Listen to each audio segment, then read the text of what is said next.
सोलापूर मंगळवेढा राष्ट्रीय महामार्गावरचं एक हॉटेल. दुपारची वेळ आणि अचानक समोर येते एक धक्कादायक बातमी.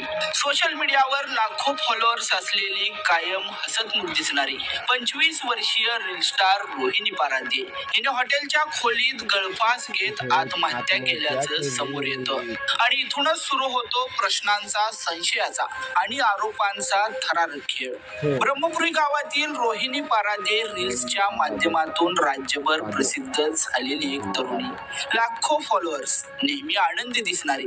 पण 26 मे रोजी दुपारी 2:30 वाजता तिच्या आयुष्याचा शेवट एका हॉटेलच्या बंद खोलीत झाला. मंगळवेढा तालुक्यातील हॉटेल ग्रामपंचायत मध्ये रोहिणी आणि तिचा पती हे दोघे राहत होते आणि त्याच ठिकाणी रोहिणीचा मृतदेह गळफास घेतलेल्या अवस्थेत आढळतो. पण इथून पुढे समोर येणाऱ्या गोष्टी अधिकच धक्कादायक आहेत. घटना घडताच हॉटेलमधील एक वस्ताद अचानक फरार होतो.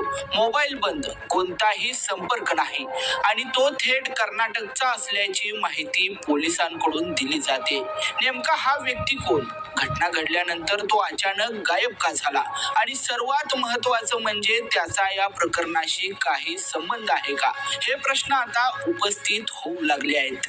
पोलिसांनी रोहिणीच्या पतीचा आणि तिच्या वडिलांचा जबाब नोंदवला. दोघांचे मोबाईल जप्त करून CDR ही तपासण्यात आला. मात्र संशयास्पद काहीच आढळलं नाही, असं पोलीस सूत्रांचं म्हणणं आहे. पोस्टमॉर्टम रिपोर्टमध्ये मृत्यूचं कारण गळफास असल्याचं स्पष्ट झालं. पण यामुळे सगळे प्रश्न संपले आहेत का? रोहिणीच्या कुटुंबियांचा आरोप मात्र अत्यंत गंभीर आहे.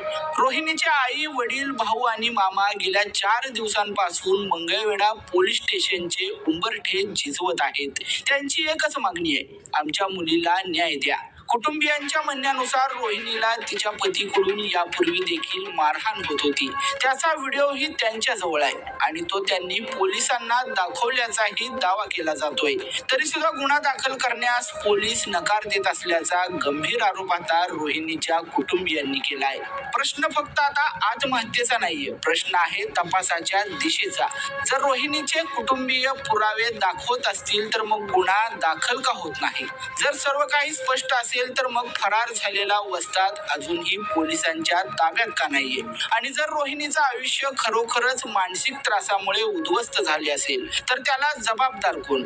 आता या प्रकरणात जिल्ह्याचे पोलीस अधीक्षक अतुल कुलकर्णी यांनी स्वतः लक्ष घालावं, तपासाची दिशा बदलावी आणि रोहिणीच्या मृत्यूमागचं खरं कारण समोर आणावं, अशी मागणी आता रोहिणीच्या कुटुंबियासह सुज्ञ नागरिकांकडून जोर धरू लागली आहे.